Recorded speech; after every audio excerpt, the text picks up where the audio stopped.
Session 3. Muhammad, the last and final prophet, the man for the mankind, ex-Brigadier Mustansar Billah. Brothers and sisters, Assalamu alaikum, Bismillahir Rahmanir Rahim. We begin with the name of Allah, who is most gracious and tremendously merciful. Namaduhu nusalli ala rasulihil kareem, and blessings on Prophet Muhammad, peace be upon him, the last and the final prophet. Rabbi shrah li sadri wa yassir li amri. O my Rabb, open my heart, ease my task. Brothers and sisters, we continue with our series on Muhammad, peace be upon him, and today we shall have special subject of Muhammad, peace be upon him, and the issues of today. Muhammad and the issues of today. The advent of Prophet Muhammad, peace be upon him, was in an era of interminable wars, bloodletting, and organized decoytry, robbery, plunder, and looting by tribes. Economic exploitation, usury, wine, gambling, fornication, and adultery were ingrained in all the societies and made compulsions of life with no checks or restraints or constraints.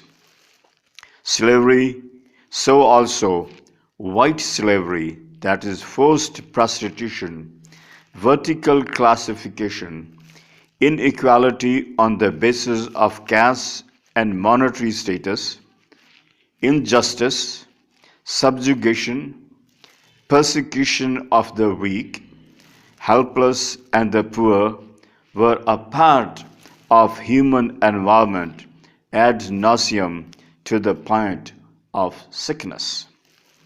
Thus, all that occurs today in a more refined, civilized, and less painful manner, with morality geared to make all these justifiable and palatable by the use of attractive, expedient, and persuasive terms, by spinning.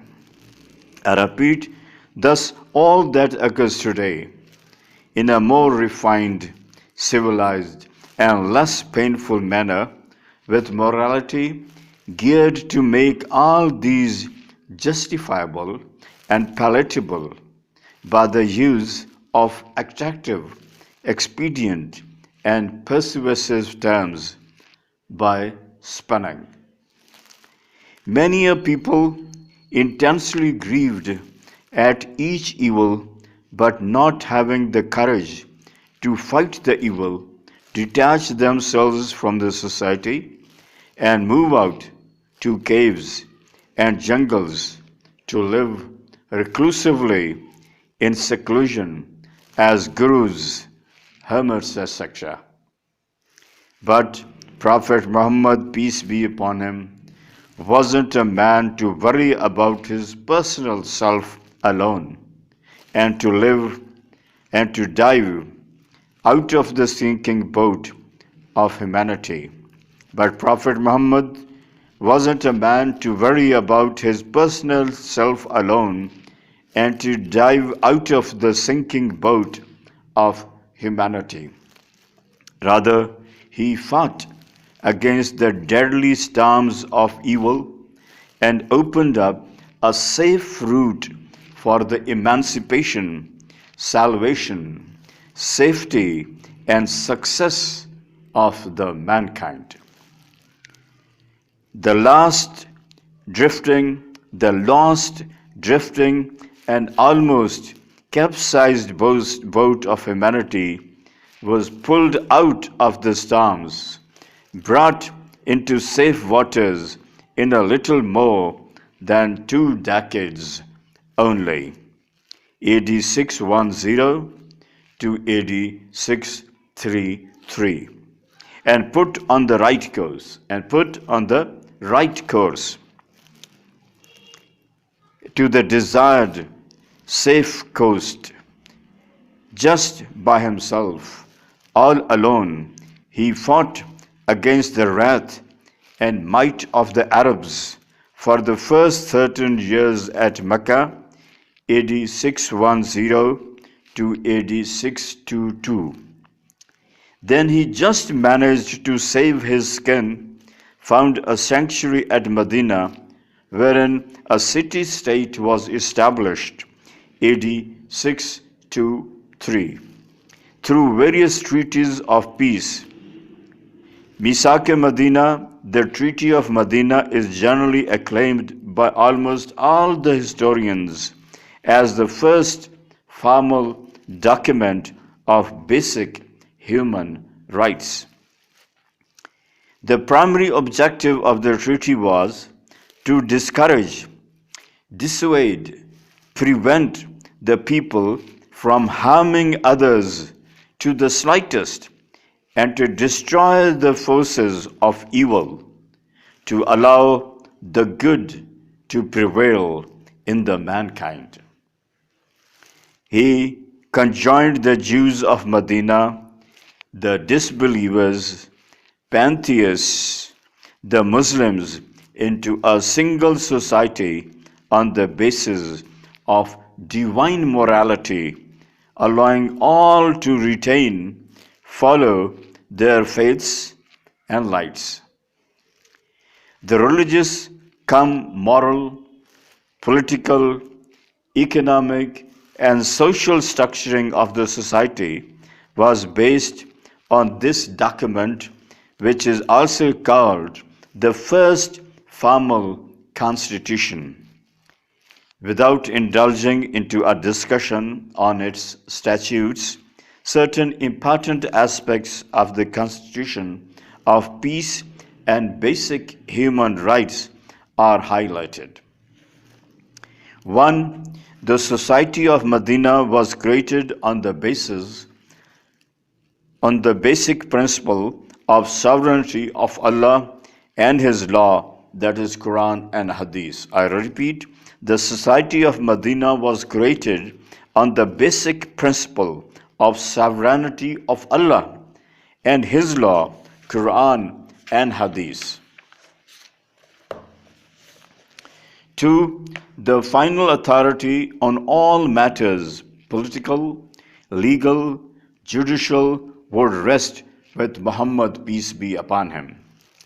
3. The entire populace of the Confederation of Medina and environ would be a united political state, and none of its constituent elements, groups, would side with the pagans of Quraysh.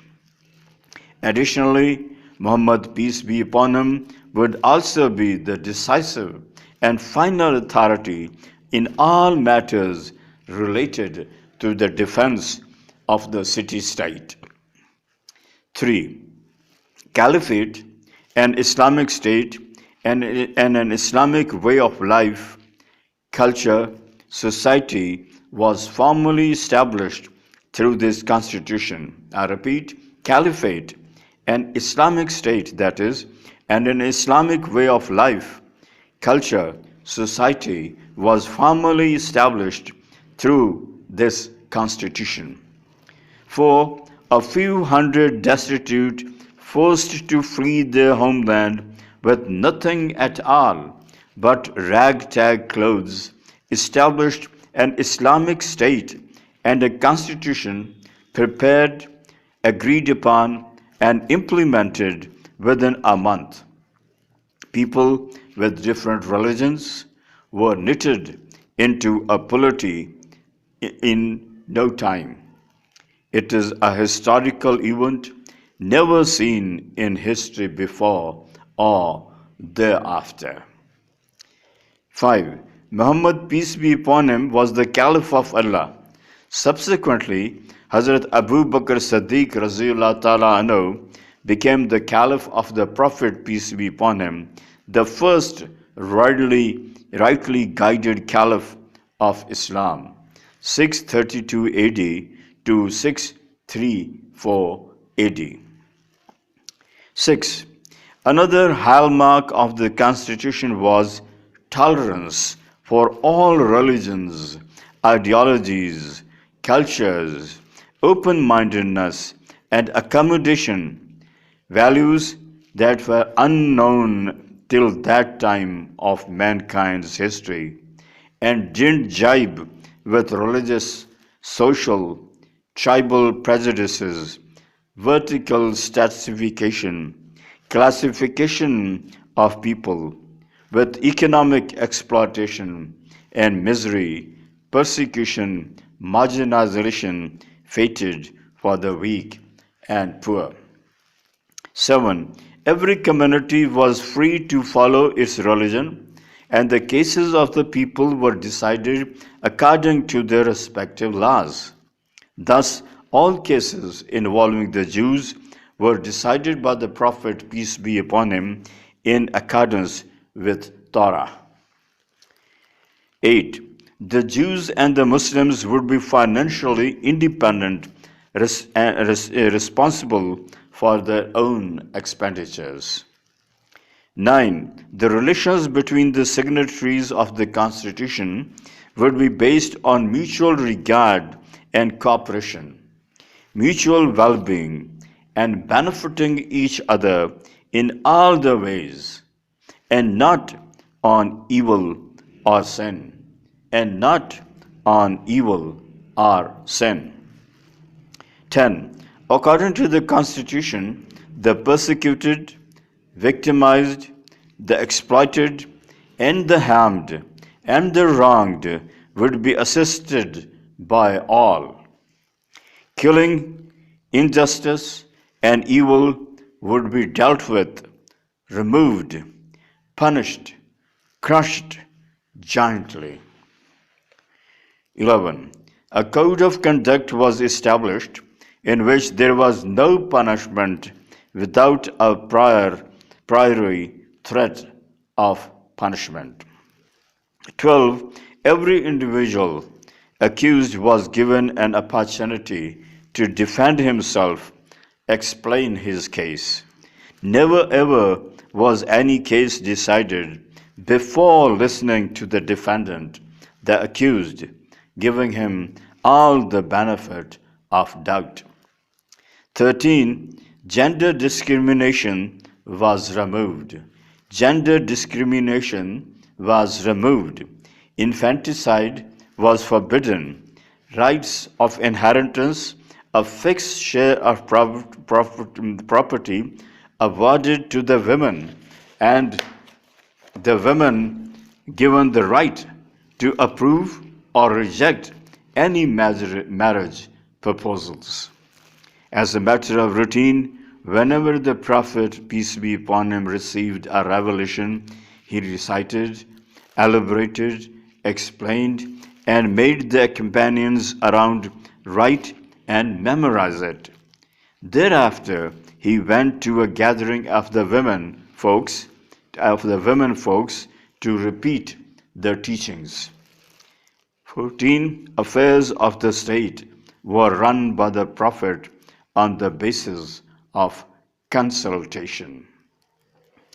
We conclude from the above that Prophet Muhammad, peace be upon him, established an Islamic state, caliphate, and introduced a system, a form of governance through a constitution based on divine guidance, which can form a global constitution to unite the entire humanity on the basis of universal brotherhood in a global village, giving the entire mankind peace and equal rights.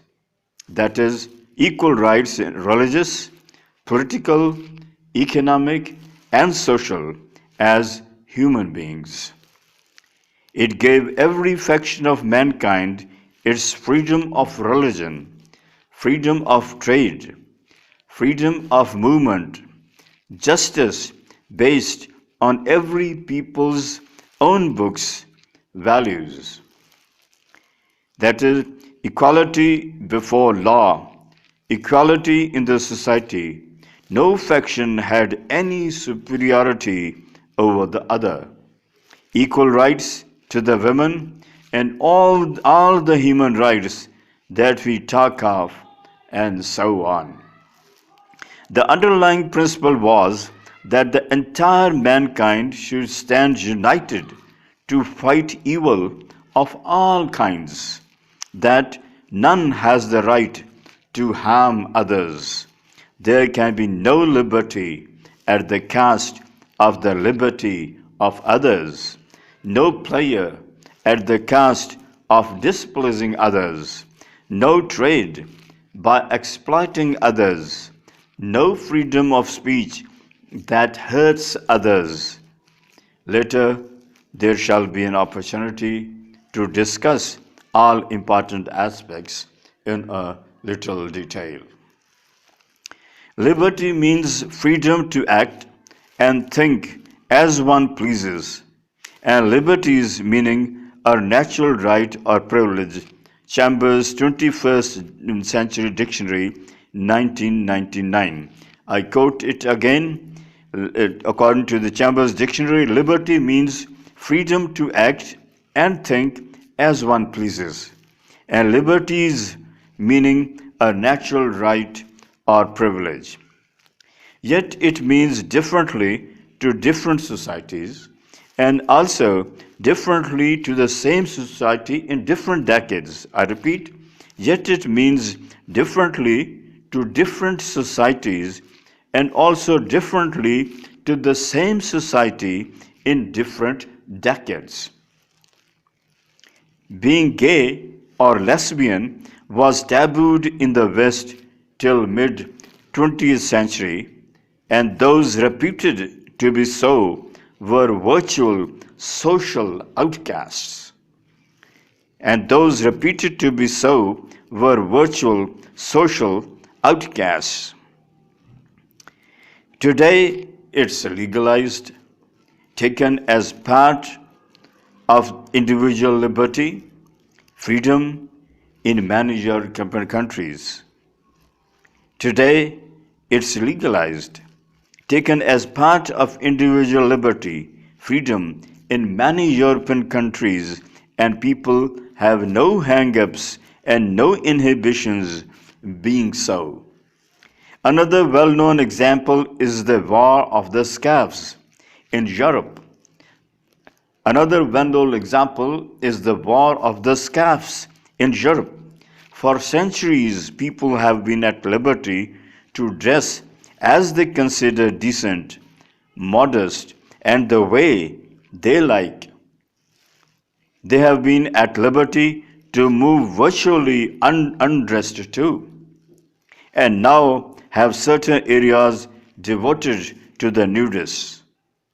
However, late 20th century, the European people and the courts have taken a hard line against the wearing of scarves and hijab by Muslim women. They have a reason that religious symbolism in public is not liberty, but a violation of the Constitution based on secularism. Wearing of turban by the Sikhs and the cross by Christians is also under attack in countries like Denmark, Norway, etc. Likewise, Hindus wouldn't consider abusing Rama in public, or otherwise he'd be taken as a renegade. Likewise, my apologies. Wearing of turban by the Sikhs and the cross by Christians is also under attack in countries like Denmark, Norway, etc. Likewise, Hindus wouldn't consider abusing Rama in public as part of individual liberty. If Jesus was abused by any Muslim in public or otherwise, he'd be taken as a renegade, deserving punishment as per Islamic Sharia. So whereas the Islamic law awards death penalty for blasphemy of the Prophet, peace be upon him, the West, contrariwise, has never been more united on any issue than that of the caricatures of the Prophet, peace be upon him. For it cannot reconcile that the freedom of speech can be subjected to certain restrictions. What then exactly is liberty? What then exactly is liberty? Who decides as to what should be permissible or verbatim forbidden? Who decides? Those with superior technology, superior guns, and superior, stronger economy, or the one with superior ideology? But what are the tools, the yardstick to gauge? What are the tools, the yardstick to gauge? If Europe has a concept of liberty, the Chinese too have the right and liberty to have a concept of liberty, and so do the Russians, the Indians, and the Muslims. Can every country, society, culture have a concept of liberty which isn't a man trap of another society? Can every country, society, culture have a concept of liberty which isn't a man trap of another society? Can any single country, society, or culture lay down a concept of liberty which is perfect, is acceptable to all, and permanent? Generations down the ladder can't change it? Generations down the ladder can't change it? It can't be perfect, for the man is himself not perfect. It can't be acceptable to all, for the secular and the Catholics, Muslims can't have the same values. It can't be permanent, for the man of the next few decades has as much liberty to change the concept as we have. He may not be interested in digging up the graves to seek permission from his forefathers. The other problem with liberty being that it can't be a liberty with no restrictions or constraints, which may, however, vary in different societies, regions of the world. For example, we can't have a liberty to kill the neighbors if it pleases us. Liberty has to be constrained by certain laws, constitutions, religions, values, social pressures, and certain economic factors. I repeat, liberty has to be constrained by certain laws, constitutions, religions, values, social pressures, and certain economic factors. The types of constraints fix our concept of liberty, making it practically a constrained, restricted liberty. Moreover, giving man liberty beyond his mental, perceptual limitations can prove suicidal. I repeat, moreover, giving man liberty beyond his mental, perceptual limitations can prove suicidal. So, any concept of liberty must be justified, appeal to reason and logic. It can't be illogical, unreasonable, or unjustified. Liberty has also to be constrained by mankind's other values like justice, equality, and fraternity. It has also to be defined by requirements of justice and establishment of peace in the world. When it is granted that Europe has a right to define liberty, the same right, liberty, can't be denied to the South American countries or the South Asians. till the mankind doesn't evolve a permanent concept of liberty, which obviously it cannot, till the mankind doesn't evolve a permanent concept of liberty, which obviously it cannot, and acceptable to all the people of the global village, which is also quite impossible, it can hardly expect to have non-frictional, just, and peaceful society. It can hardly be united to live in a system of universal brotherhood. None would be prepared to live together happily for long. How can you live together? How can you live together? Every brother has a dagger.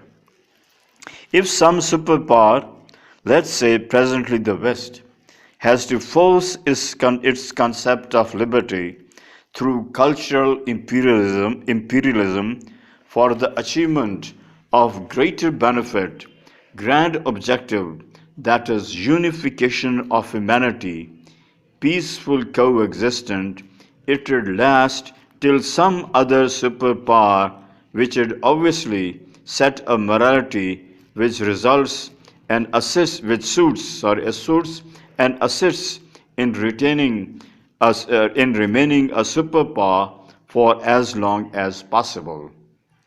On and on till it will go. Every next power would set its own rules of the game. Mankind would never see peace, human coexistence. He who has the gun makes the rules. He who has the gun makes the rules. Or the golden rule, he who has the gold makes the rules. Means law of the jungle till the doomsday, or the time when there are no guns at all in the world. Star Wars will have to be discontinued too. Not pragmatic, unrealistic it is. If the mankind was so good, if there weren't satanic, demonic people, it wouldn't have killed about 1.5 billion of each other in the two world wars of the 20th century. I repeat, if the mankind was so good, if there weren't satanic, demonic people, it wouldn't have killed about 1.5 billion of each other in the two world wars of the 20th century. There have been no conversions to angelhood since then. There have been no conversions to angelhood since then. Liberty is not the only problem. The differences in the concepts of various values between different cultures, societies, regions are inexhaustible. The concept of liberty given by Muhammad, peace be upon him, is distinguished in the sense that the parameters of liberty, constraints, limitations, restraints have been laid down for the entire mankind permanently by the Creator of the mankind, with no parochialism, bias, tilt, prejudice, or preference for any caste, creed, or color, white, black, or yellow. It is equally applicable to all with permanency provided by the implacable, unchangeable injunctions of Quran and Sunnah for adherence till the doomsday. It is a liberty permitting anything and everything within the framework of the conduct of Muhammad, peace be upon him. I repeat, it's a liberty permitting anything in everything within the framework of the conduct of Prophet Muhammad, peace be upon him. Man can do whatever Muhammad, peace be upon him, did, and should desist, refrain from whatever he refrained from. It is a simple and straight principle. It is a simple and straight principle. No ambiguities. Excuse me, my apology. No ambiguities and no polemics. Only sincerity of intent is vital. It is a simple and straight principle. No ambiguities and no polemics. Only sincerity of intent is vital. In any case, a believer's all-encompassing motto is, follow Muhammad, peace be upon him. Follow Muhammad, peace be upon him. In practical terms, love Allah, His Prophet, and His mankind. Help the mankind by eradicating zulm, that is injustice, exploitation. Prefer others over yourself in all undertakings and dealings. For those who do not take Quran as a revealed book, the verifiable litmus test for the falsification test is to pitch the Muhammad's concept of liberty against the secular Western definition of liberty, and adapt the one which serves the mankind better.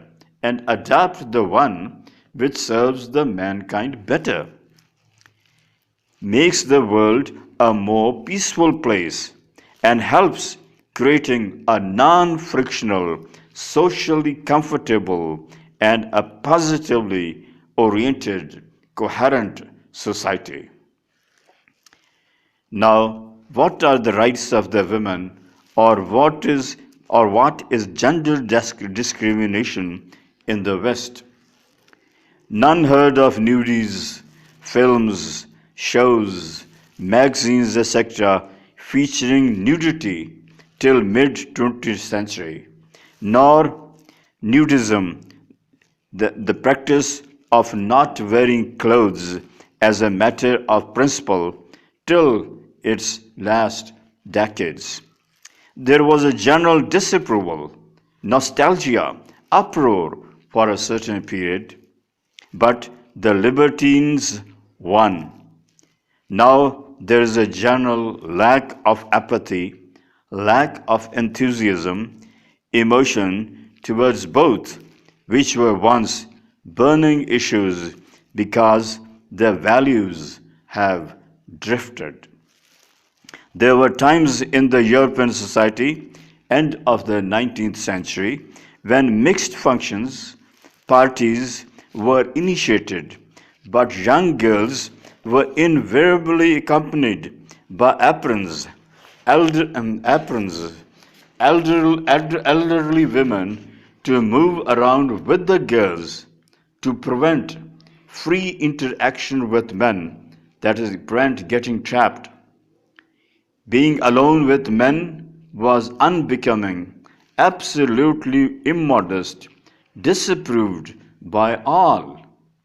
The general norms of the Christian society disapproved, disdained any interaction between young girls and young boys to forestall fornication, adultery. Chastity and modesty was a virtue taken for granted in girls, women, and the men suspected of adultery became infamous, carried a bad reputation. Moral values changed fast. First, after the Industrial Revolution, and then after the two world wars, the society which adhered to segregation of the males and the females and loathed fornication, adultery, now accepts it as a human right, as freedom, liberty.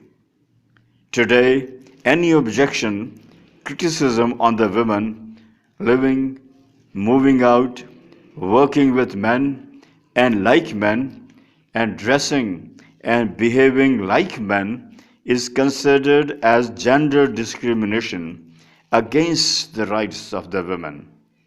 Any suggestions to return to the values of their elders of only a couple of decades earlier would be off-putting for the present generations. Any efforts at segregation of the girls and the boys would be gender discrimination.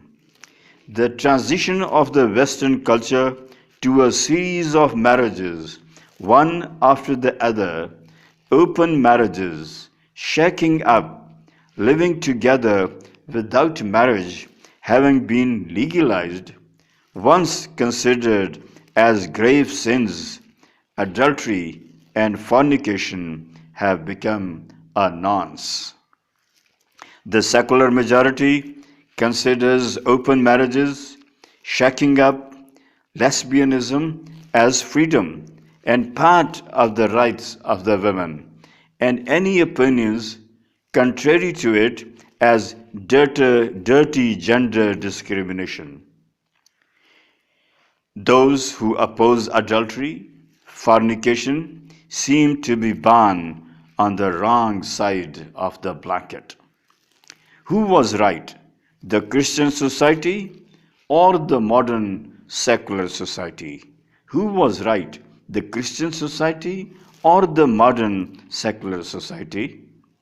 Does the secular West have the right to enforce cultural imperialism, to change the rest of the world to its own concept of women's rights, gender discrimination? Is it justified? The West doesn't approve of Islam's permission to men to have 2, 3, or a maximum of 4 wives concomitantly at the same time. It is laughed out of court. The Western society, less the Catholics, prefer all other blood-curdling alternatives for the Muslims: fornication, adultery, open marriages, shaking up, marriages in chain, divorcing one, taking up the other, but having two wives at the same time and living with them throughout their life is simply unpalatable for them. Muhammad, peace be upon him, never divorced a single wife. Contrariwise, Islam orders death penalty for adultery. Contrariwise, Islam orders death penalty for adultery. The West also detests the way the Muslims keep their women confined at home, denying them education, equal opportunities in jobs, beating, smacking, mistreating the women, segregation of women and men, hijab, modesty in clothes, all amounting to treating them as inferior human beings. Also, it is all gender discrimination, denial of human rights to the women, absolutely nostalgic for them. Thus, the status of women among the Muslims peeves the Western onlooker. These shall be dealt later. However, it must be remembered that anything that the Muslims do, considering it permissible in religion, which Muhammad, peace be upon him, and in his companions did not do, is un-Islamic straight out. However, it must be remembered, I repeat, that anything that the Muslims do, considering it permissible in religion, which Muhammad, peace be upon him, and his companions did not do, is un-Islamic straight out. They have to follow the Prophet and the companions to be on the right and straight path. The Muslims have certain reservations about the West as well. The Muslims have certain reservations about the West as well. To a majority, the West appears to have been overtaken, or submerged, drowned in nihilism, rejection of moral and religious principles, to hedonism, belief in the importance of pleasure over all else, and to narcissism, excessive admiration of its morality, fanaticism in cultural imperialism that's enforcing it on other societies. There is everything in the West now but spiritualism. There is everything in the West now but spiritualism. The spiritual vacuum may not last another few decades. While the West may return to spiritualism, it would have ruined other societies. Will the Muslims also have to travel the ever changing, flirtatious route of secularism, agnosticism of the West to return eventually to their original track of spiritualism? I repeat, will the Muslims also have to travel the ever-changing, flirtatious route of secularism, agnosticism of the West, to return eventually to their original track of spiritualism? The Muslims are therefore of the view that the West should try to reconsider if evangelism, that is, persuasion to adapt its culture, would benefit the mankind, because the secular values are of recent origin and fleeting, since these aren't welded, anchored to any spiritual system of values, religion. Only the morality, values of the religions, whatever the religions may be, are lasting and permanent. It may be impossible to have another new religion now, and mankind may have to revert to pick up any of the earlier religions. Muhammad's peace be upon him, wasn't the man who was saved, rescued through a miracle, a theurgy, divine intervention by tearing the sea apart, nor the one who would re-raise a dead man for a while, nor one who would accept to be a king like Solomon. He was a man and lived like the most humble slave of Allah, with no delusions of grandeur, false belief in one's own importance. Lived and struggled through his life undauntedly against all ineffable blockades and difficulties, and fought for his survival for 2 decades. He managed everything with exiguous, scarce, meager resources, suffered through hunger and poverty, once having hardly anything to eat for 30 days and 30 nights at a stretch, once having hardly anything to eat for 30 days and 30 nights at a stretch, lived in a shanty, a hut of mud and palm trees, not even of bricks. Lived in a shanty, a hut of mud and palm branches, not even bricks. Worked with his followers as an equal, ordinary labor, picking up heavy stones on his shoulders and digging in starvation against an imminent onslaught of the enemies, determined to storm him out of life forever.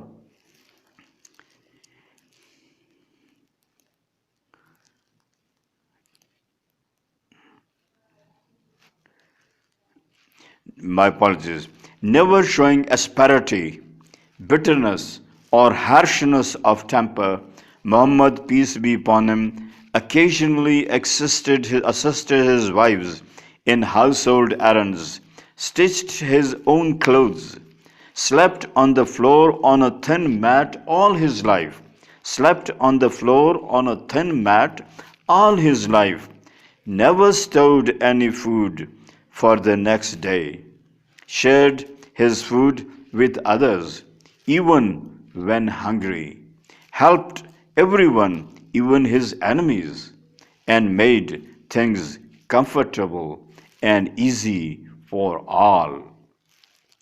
His thew, that is, moral quality and strength, can be gauged from the fact that even his recalcitrant enemies,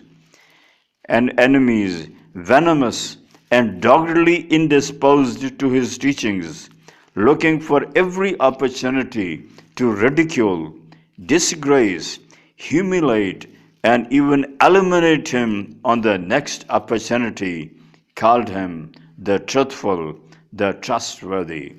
I repeat, his thew, moral quality, and strength can be gauged from the fact that even his recalcitrant enemies, venomous to ridicule, disgrace, humiliate, and even eliminate him on the next opportunity, called him the truthful, the trustworthy. Muhammad, peace be upon him, never awaited or accepted any reward or returns for his efforts and favors, and fought his way to the skin of the teeth for the supremacy of the creed of Allah, and fought his way to the skin of the teeth for the supremacy of the creed of Allah. This is the way historians describe him, Muslims or non-Muslims. This is the way the historians describe him, Muslims or non-Muslims. That's all for today. Jazakallah. Please pray for me, ex-Brigadier Mustansir Billah.